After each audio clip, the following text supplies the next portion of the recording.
Structure of bone bone हिकिड़ो connective tissue आहे ऐं जॾहिं बि असां कनेक्टिव टिश्यू पढ़ंदा आहियूं जीअं ब्लड आहे जीअं कार्टिलेज आहे लिगामेंट्स आहे त असां उन्हनि जे अंदरि ॿ शयूं हमेशह डिस्कस कंदा आहियूं हिकिड़ो हूंदो आहे त उन्हनि जे अंदरि सेल कहिड़ा टाइप आहिनि ऐं ॿियो असां डिस्कस कंदा आहियूं उन सेलनि जी सिक्रेशन जंहिंखे असां ग्राउंड मैट्रिक्स चवंदा आहियूं। हाणे ग्राउंड मैट्रिक्स या एक्स्ट्रा सेल्युलर मैट्रिक्स इहा उन सेलनि जी सीक्रेशन हूंदी आहे जेके कनेक्टिव टिश्यू ठाहींदा आहिनि। अगरि असां सेलनि जी ॻाल्हि कयूं त बोन जे अंदरि 3 क़िस्म जा सेल हूंदा आहिनि। हिकिड़ा ओस्टियोब्लास्ट, इहे उहे सेल हूंदा आहिनि जेके बोन फार्मिंग चइबो आहे जिन सेलनि खे। इहे बेसिकली शुरूआति कंदा आहिनि बोन जे सीक्रेशन जी जेको एक्स्ट्रा सेल्युलर मैट्रिक्स आहे, यानी अगरि हीउ हिकिड़ो सेल आहे त हिन जे चौधारी हीउ जेको आसपास मटीरियल हूंदो, एक्स्ट्रा सेल्युलर मैट्रिक्स हूंदो, ग्राउंड सबस्टेंस हूंदो, उनखे ही सेक्रेट कंदा आहिनि। हाणे छो जो बोन हिकिड़ो सख़्तु आहे ऐं जॾहिं इहा सिक्रेशन थींदी आहे त इन में खोड़ सारा मिनरल्स बि अची वेंदा आहिनि जीअं कैल्शियम आहे, फास्फेट आहे, जिन जे करे बोन मज़बूत थी वेंदो आहे। त जॾहिं इहे ओस्टियोब्लास्ट पंहिंजे ई सिक्रेशन में उते प्रेज़ेंट रहनि ऐं त पोइ उन सेलनि खे असां जेको नालो ॾींदा आहियूं उन्हनि खे ओस्टियोसाइट चवंदा आहियूं। इहे बेसिकली जॾहिं ओस्टियोब्लास्ट मेच्योर थींदा आहिनि तॾहिं असांजा जेके इन्हनि जो नालो जेको आहे उहो असां ओस्टियोसाइट रखंदा आहियूं। हाणे जेके ओस्टियोसाइट आहिनि इहे हमेशह इन पंहिंजी स्पेस में मौजूदु हूंदा आहिनि ऐं इन स्पेस खे असां ल्यूकिने चवंदा आहियूं। टियों नंबर जेको हिननि जे अंदरि टाइप सेल हूंदो आहे उहो हूंदो आहे ओस्टियोक्लास्ट। हाणे हीअ जेके सेल हूंदा आहिनि जीअं ओस्टियोब्लास्ट मेच्योर थिया त ओस्टियोसाइट पिया ठाहिनि, ईअं ई ओस्टियोक्लास्ट हूंदा आहिनि। ओस्टियोसाइट जॾहिं बि बोन टुटंदो आहे त ओस्टियोसाइट जो कमु हूंदो आहे त उहे ओस्टियोब्लास्ट खे सिग्नल कनि ऐं उनखे इन जॻह ते घुराइनि त जीअं इहो सिक्रेशन करे ऐं बोन खे रिपेयर करे। हाणे जॾहिं बि बोन रिपेयर थींदो आहे त उन जे अंदरि जेको शेप थींदो आहे उहो शेप जेको आहे उहो ओरिजिनल जेको बोन हो उन जहिड़ो न आहे थींदो। पोइ इन कंडीशन में असां वटि टियों सेल टाइप अची थो वञे जंहिंखे ओस्टियोक्लास्ट चवंदा आहियूं। इहो बेसिकली छा कंदो त इन ठहियल बोन खे टोड़णु शुरू कंदो। इन जो जेको मैट्रिक्स हूंदो, इन जे अंदरि जेको कैल्शियम फास्फेट ऐं प्रोटीन्स हूंदा उन्हनि खे टोड़े करे ॿीहर ओरिजिनल शेप ॾियण जी कोशिशि कंदो। ऐं उन खां अलावा जॾहिं बॉडी खे कैल्शियम या फास्फेट जी रिक्वायरमेंट हूंदी ब्लड जे अंदरि त हीअ छा कंदा सेल, इहे इन बोन जे अंदरि जेको इहो मिनरल्स मौजूदु आहिनि इन्हनि खे टोड़े करे वापसि ब्लड जे अंदरि सीक्रेट करणु लॻंदा। त असां वटि बोन जे अंदरि 3 क़िस्म जा सेल्स ॾिठासीं। ओस्टियोब्लास्ट जेके बोन फार्मिंग सेल्स बि जिन खे चइबो आहे, ऐं इहे हिकिड़ी स्पेस में जॾहिं सिक्रेशन कनि, हिकिड़ी स्पेस जंहिंखे असां ल्यूकिने चऊं था, इन में अचनि त ऐं मेच्योर थी वञनि त इन्हनि खे हाणे नालो ॾींदा आहियूं ओस्टियोसाइट। ओस्टियोसाइट छा कंदा आहिनि, जॾहिं बि बोन फ्रैक्चर थींदो आहे त इहे इन बोन ओस्टियोब्लास्ट खे उन जॻह ते कॉल कंदा आहिनि त जीअं रिपेयरिंग जो प्रोसेस थी सघे। टियों टाइप हूंदो आहे सेलनि जो ओस्टियोक्लास्ट। इहे तमामु वॾा सेल हूंदा आहिनि ऐं इन्हनि जो कमु छा हूंदो आहे, इहे ब्रेक कंदा आहिनि, जंहिं प्रोसेस खे रिज़ॉर्ब चइबो आहे। इहे बोन मैट्रिक्स खे ब्रेक कंदा ऐं उन मां कैल्शियम ऐं फास्फेट खे वापसि जंहिंखे डीमिनरलाइज़ेशन चवंदासीं उनखे ब्लड जे अंदरि सीक्रेट कंदा ऐं रिपेयरिंग जो कमु स्टार्ट कंदा। स्पेशली रीमॉडलिंग जंहिंजे लाइ वर्ड इस्तेमालु कंदा आहियूं, इहे हिनखे भञी करे हिनखे सिधो कंदा।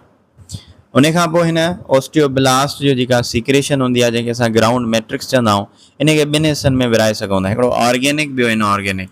ऑर्गेनिक जेको हूंदो आहे उन जे अंदरि मेनली कोलाजन प्रोटीन्स हूंदा आहिनि। हाणे इहे तव्हां पढ़ी आहियो, इहे फाइबर लाइक प्रोटीन्स हूंदा आहिनि, फर्स्ट ईयर जे अंदरि बि तव्हां पढ़ियो हूंदो।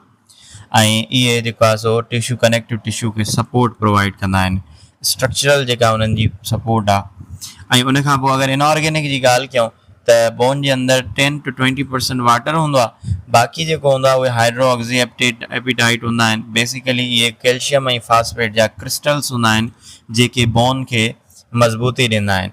हाणे कार्टिलेज जे अंदरि इहा मिनरल्स न आहिनि हूंदा, जंहिंजे करे जीअं तव्हांजो ईयर आहे उहो तमामु घणो सॉफ्ट आहे, लेकिन जॾहिं बोन जे अंदरि इहे मिनरल्स डिपॉज़िट थियणु लॻंदा आहिनि जंहिंखे असां ओसिफिकेशन चवंदा आहियूं, ओसिफिकेशन वर्ड इस्तेमालु कंदा आहियूं, इन दौरान बोन जेको आहे असांजो मज़बूत थी वेंदो आहे। त हीअ आहे केमिकल कंपोज़िशन जंहिंजे अंदरि असां वटि कुझु सेल्स बि आहिनि, कुझु ग्राउंड मैट्रिक्स बि आहे। हाणे छो जो बोन हिकिड़ो ऑर्गन आहे त इन जे अंदरि ब्लड बि हूंदो, लिम्फ बि हूंदा ऐं नर्व्स बि मौजूदु हूंदियूं।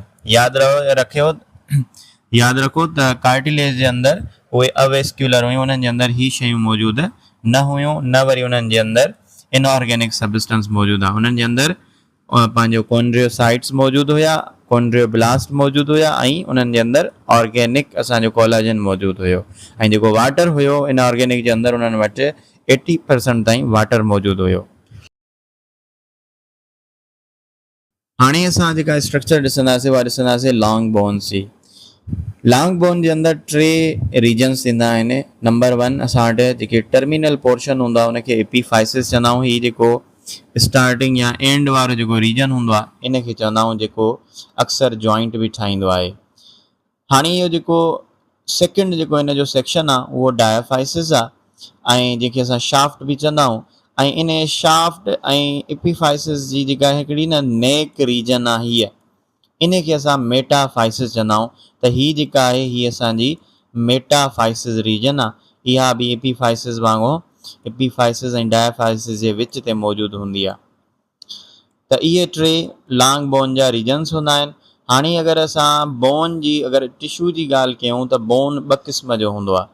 हिकिड़ो हूंदो आहे स्पंजी, जीअं ही तव्हां रीजन ॾिसी रहिया आहियो तमामु पोरस आहे, ऐं हिकिड़ो हूंदो आहे कम्पैक्ट बोन जेको तमामु सख़्तु हूंदो आहे। हाणे जेको कम्पैक्ट बोन हूंदो आहे जीअं ही रीजन तव्हां ॾिसी रहिया आहियो, इहो जेको कम्पैक्ट बोन हूंदो आहे इहो तमामु घणो डेंस हूंदो आहे, मज़बूत हूंदो आहे। ऐं जेको स्पंजी बोन हूंदो आहे उहो तमामु घणो जेको आहे सो पोरस हूंदो आहे, हनी कॉम लाइक हुनजी स्ट्रक्चर हूंदी आहे।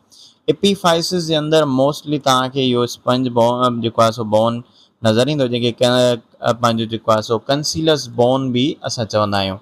हाणे इन जे अंदरि इहा जेका हनी कॉम लाइक स्ट्रक्चर आहे, हिकिड़ा इहे पाइप्स जा हिकिड़ा सेक्शन ठहियल आहिनि, इन्हनि खे असां नालो ॾींदा आहियूं ट्रेबिक्यूला। इहे ट्रेबिक्यूला जेके हूंदा आहिनि इहे वेट बेयरिंग स्ट्रक्चर्स हूंदा आहिनि। बेसिकली जहिड़े तरीक़े सां जंहिं साइड खां बोन ते फोर्स यानी प्रेशर पवंदो आहे उन पासे हिननि जी डायरेक्शन हूंदी आहे, ऐं पोइ बोन खे जेको आहे सो हिकिड़ी फोर्स बेयरिंग जेका आहे न हिकिड़ी प्रॉपर्टी प्रोवाइड कंदा आहिनि। उन खां पोइ अगरि डायाफाइसिस जी ॻाल्हि कंदव त इन जो जेको आउटर रीजन हूंदो आहे जीअं असां चयोसीं उहो कम्पैक्ट बोन जो ठहियलु हूंदो आहे, ऐं उन जे अंदरि इहो जेको कम्पैक्ट बोन आहे इहो मेड्यूलरी कैविटी हिकिड़ो न स्पेस मौजूदु हूंदी आहे जंहिंखे मेड्यूलरी कैविटी चवंदा आहियूं, उन खे कवर कंदो आहे। हाणे यादि रखो त एपीफाइसिस ऐं मेटाफाइसिस जे अंदरि स्पंज बोन मौजूदु हूंदो आहे ऐं इहो हनी कॉम लाइक स्ट्रक्चर हूंदो आहे। ऐं इन जी जेका इहा हनी कॉम लाइक स्ट्रक्चर ठाहींदा आहिनि उन खे असां ट्रेबिक्यूलाए चवंदा आहियूं, जिन जे अंदरि असांजो रेड बोन मेरो मौजूदु हूंदो आहे। हाणे रेड बोन मेरो बेसिकली उहे स्टेम सेल्स हूंदा आहिनि जेके असांजो तक़रीबन 20% ऑफ बॉडी जो जेको ब्लड्स जे अंदरि जेके सेल्स हूंदा आहिनि, जीअं प्लेटिलेट्स आहिनि, वाइट ब्लड सेल्स आहिनि या रेड ब्लड सेल्स आहिनि, उन्हनि खे ठाहींदा आहिनि। ऐं उन खां पोइ कम्पैक्ट बोन डेंस हूंदो आहे, उन जे अंदरि वरी जेको आहे सो थोरो सो स्पंजी बोन हूंदो आहे ऐं पोइ मेड्यूलरी कैविटी हूंदी आहे। हाणे इहा जेका मेड्यूलरी कैविटी हूंदी आहे इन में या त फेट थींदो या त इन जे अंदरि रेड ब्लड सेल जे लाइ या त इन जे अंदरि असांजो रेड बोन मेरो हूंदो। अगरि असां एनाटॉमिकली ॾिसूं त बोन असां वटि 2 रीजन्स में जीअं असां चयोसीं, सभ खां पहिरियों जेको ॿाहिरियों हूंदो उहो कार्टिकल या कम्पैक्ट बोन हूंदो ऐं उहो ऑस्टियोन्स जो ठहियलु हूंदो। ऑस्टियोन्स जेके हूंदा आहिनि इहे कम्पैक्ट बोन जा यूनिट्स हूंदा आहिनि। ऐं उन खां पोइ असां वटि हूंदो आहे कैंसिलस बोन या स्पंजी बोन जेको असांजो हनी कॉम लाइक स्ट्रक्चर जंहिंखे असां चवंदा ट्रेबिक्यूला आहे उनजो ठहियलु हूंदो आहे। ऐं इन जे विच में वरी असां वटि मेड्यूलरी कैनाल हूंदो आहे ऐं डायाफाइसिस जे अंदरि इहो मेड्यूलरी कैनाल हूंदो आहे ऐं लॉन्ग बोन्स जे अंदरि मौजूदु हूंदो आहे, जंहिंजे अंदरि बोन मेरो थींदो आहे। पोइ उहो येलो बोन मेरो थिए या रेड बोन मेरो थिए उहो उन डिपेंड करे थो उन बॉडी ते, उन बॉडी जी एज ते। हाणे जीअं जीअं हेल्दी जेके बोन हूंदा आहिनि लॉन्ग, उन जे अंदरि रेड बोन मेरो हूंदो आहे, लेकिन आहिस्ता आहिस्ता हिन बोन जे अंदरि येलो बोन मेरो बि अची वेंदो आहे। येलो बोन मेरो बेसिकली असांजा एडिपोज टिशू हूंदा आहिनि जेकी फेट स्टोर कंदा आहिनि बोन जे अंदरि। हाणे जेकॾहिं असां कॉर्टिकल बोन जी ॻाल्हि कयूं त जीअं हीउ सेक्शन तव्हां ॾिसी रहिया आहियो हिन कॉर्टिकल बोन जो, हिन खे चइबो आहे हीउ हिकिड़ो सेक्शन आहे। हिन जे अंदरि हीउ स्पंजी बोन आहे, ॾिसो हनी कॉम लाइक स्ट्रक्चर हिकिड़ो पोरस स्ट्रक्चर आहे ऐं हितां खां वठी करे हीउ जेको असांजो आहे इहो कम्पैक्ट बोन आहे। अगरि हिन में ॾिसंदो हीउ स्मॉल सर्कुलर लाइक स्ट्रक्चर्स आहिनि, हर हिकु सर्कुलर लाइक स्ट्रक्चर खे असां ऑस्टियोन चवंदा आहियूं। जॾहिं हिन ऑस्टियोन खे असां वॾो करे ॾिसंदासीं त असांखे ख़बर पवंदी त इहे जेके आहिनि हाणे इन्हनि जे अंदरि जेके रेड कलर जा निशान आहिनि इहे असांजा ओस्टियोसाइट आहिनि जिन जी सीक्रेशन जे करे ही लेयर्स ठहनि था पिया जिन खे असां लेमिलाए चऊं था। ऐं इन्हनि सभिनी लेमिलाए जे विच में हिकिड़ो केनाल मौजूदु आहे जंहिंखे असां हेवर्जन केनाल चऊं था।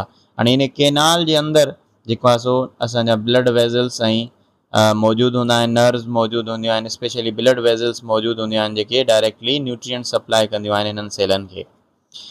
हर हिकु ऑस्टियन जो जेको आहे हिकिड़ी कंसंट्रिक लेयर जो ठहियलु हूंदो आहे जंहिंखे लेमिलाए चइबो आहे। लेमिलाए बेसिकली जेके लेयर्स आहिनि कंसंट्रिक माना सर्कुलर में हिनखे लेयर्स हूंदियूं आहिनि। हीअ सेल पंहिंजे आसपास इहे सीक्रेशन कंदा आहिनि ऐं पोइ इहे लेयर्स ठहणु शुरू थी वेंदियूं आहिनि।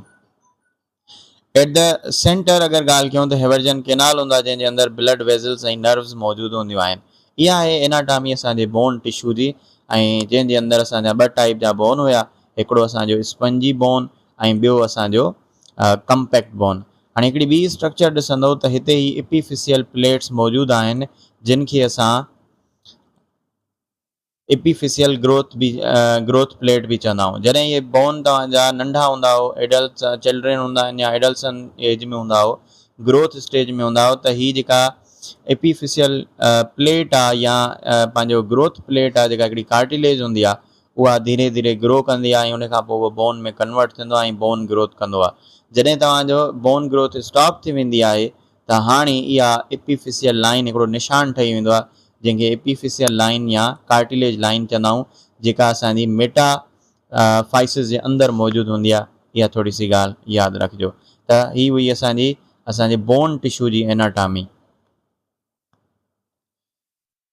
वधीक इन डिटेल अगरि ॻाल्हि कयूं त ॾिसो हाणे हीअ जेको आहे असांजो स्ट्रक्चर आहे, ज़ूम्ड स्ट्रक्चर आहे, हीअ ॾिसो हीअ असांजा ऑस्टियोसाइट्स मौजूदु आहिनि ऐं इहे पंहिंजी जेको आहे सो हिकिड़ी ल्यूकेनी यानी स्पेस में मौजूदु आहिनि ऐं इन जी सीक्रेशन जे करे हीअ सर्क्यूलर हिकिड़ा लेयर्स पिया था ठहनि जिन खे असां लेमिलाए चऊं था। ऐं इन जे विच में हिकिड़ो हेवर्जन केनाल आहे जंहिंजे अंदरि असां वटि वेन्स बि मौजूदु आहिनि, आर्टरीज़ बि मौजूदु आहिनि, नर्व्स बि मौजूदु आहिनि।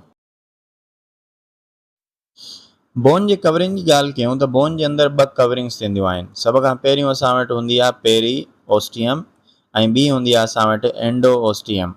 पेरी ओस्टियम जेका थींदी आहे उहा आउटसाइड मौजूदु हूंदी आहे ऐं इहा टेंडांस सां अटैच थींदी आहे जीअं मसल्स अटैच थी सघनि ऐं उन खां पोइ इन जे अंदरि जेको आहे सो स्पेस हूंदी आहे जेका ब्लड ऐं लिम्फेटिक वेज़ल्स खे नर्व्स खे इंटर थियणु ॾींदी आहे।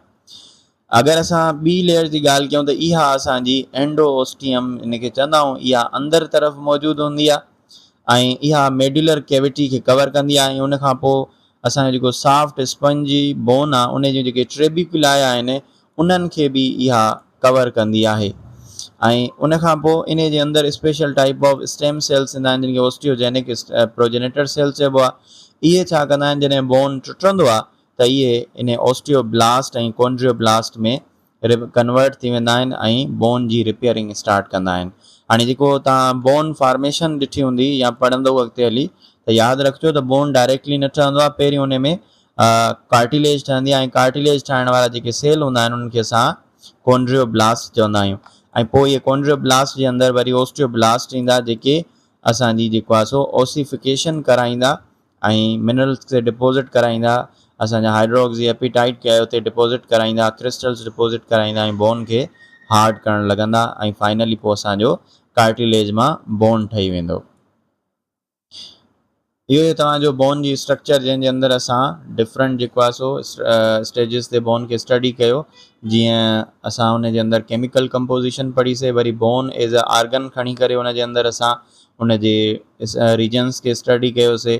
पोइ वरी एज़ अ बोन टिश्यू खे स्टडी कयोसीं जंहिंजे अंदरि कम्पैक्ट ऐं स्पंजी बोन पढ़ियोसीं ऐं फाइनली असां बोन जी कवरिंग खे डिस्कस कयोसीं। आई होप तव्हांजो बोन जी स्ट्रक्चर क्लियर थी वई हूंदी। अगरि कोई सवाल हुजे त तव्हां कमेंट में ज़रूरु पुछंदा।